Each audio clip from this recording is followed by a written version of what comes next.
Class शुरू होने वाली है। 40 बच्चे अपनी सीट्स पर चुपचाप बैठे हैं। टीचर आता है। हर हफ्ते की तरह वो सबकी पॉकेट्स चेक करता है।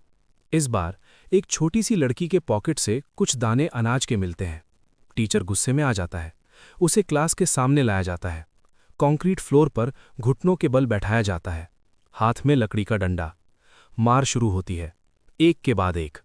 क्लास के बाकी बच्चे कुछ नहीं बोलते। यहां बोलना भी एक जुर्म है। उस रात वो लड़की वापस नहीं आती। उसकी मौत हो जाती है। ये कोई कहानी नहीं है, ये है नॉर्थ कोरिया के कैंप 14 की सच्चाई।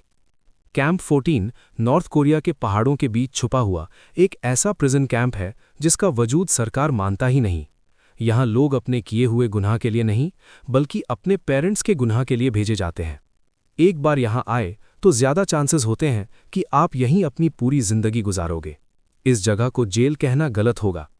ये एक टोटल कंट्रोल जोन है, जहां से निकलना लगभग नामुमकिन है। शिन डोंग ह्युक का जन्म इसी कैंप में होता है। उसके पेरेंट्स ने शादी प्यार से नहीं की थी, उन्हें गार्ड्स ने असाइन किया था। कैंप में बिना परमिशन फैमिली बनाना मना है। अगर कोई औरत बिना परमिशन प्रेग्नेंट हो जाए तो माँ और बच्चा दोनों मार दिए जाते हैं।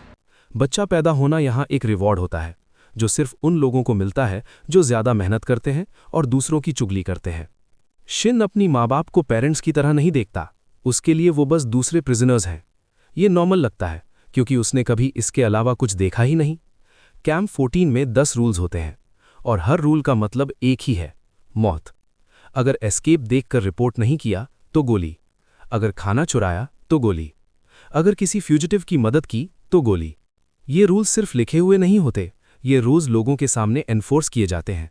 फेयर ही यहाँ का सिस्टम है।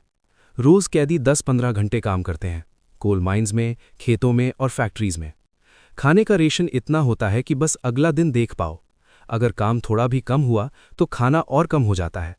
इस तरह से लोग धीरे धीरे कमजोर होते जाते हैं और एक दिन गिरकर उठते ही नहीं। शिन के लिए भूख कोई फीलिंग नहीं, ये एक परमानेंट कंडीशन है। कभी कभी कैदी चूहे पकड़कर खाते हैं, यही उनके लिए मीट होता है। किम योंग का जन्म कैंप में नहीं हुआ था। उसने बाहर की दुनिया देखी थी।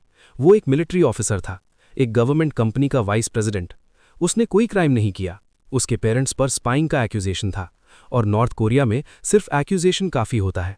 इस सिस्टम को कहते हैं गिल्ट बाय एसोसिएशन। एक रात बिना वार्निंग उसे उठाया जाता है और कैंप 14 भेज दिया जाता है। यहां जुडिशियल प्रोसेस नाम की कोई चीज नहीं होती। लोग बस गायब हो जाते हैं।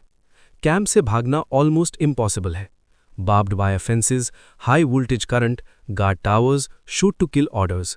लेकिन किम मौका देखता है जब एक कोल ट्रेन कैंप से बाहर जाती है। ट्रेन के अंदर एक छोटी सी जगह, वहीं छुपकर वो कैंप से बाहर निकल जाता है। यहीं से शुरू होता है उसका आज़ादी का सफ़र। शिन भी 2 बार पहले भागने की कोशिश करता है, दोनों बार पकड़ा जाता है। तीसरी बार वो एक और प्रिजनर पार्क के साथ प्लान बनाता है। शाम का वक्त, स्नो से ढकी जमीन, फेंस के पास काम का बहाना। पार्क पहले आगे बढ़ता है, एक गलती होती है। शिन जानता है या तो अब या कभी नहीं। वो पार्क के गिरते हुए शरीर का सहारा लेकर फेंस क्रॉस करता है। सिवियर बर्न्स के साथ भी वो रुकता नहीं और पहली बार कैंप 14 पीछे रह जाता है। आज भी लगभग 1,20,000 लोग नॉर्थ कोरिया के प्रिजन कैंप्स में बंद हैं। सैटेलाइट इमेजेस दिखाती हैं कि कैंप्स और ज्यादा सिक्योर हो रहे हैं। शिन आज एक ह्यूमन राइट्स एक्टिविस्ट है। उसने अपनी कहानी के कुछ डिटेल्स बाद में करेक्ट की, लेकिन एक बात नहीं बदली, ये कैंप्स रियल है और ये आज भी चल रहे हैं। ये सिर्फ नॉर्थ कोरिया की कहानी नहीं है, ये एक रिमाइंडर है कि जब पावर बिना सवाल के मिल जाए तो ह्यूमैनिटी सबसे पहले मरती है।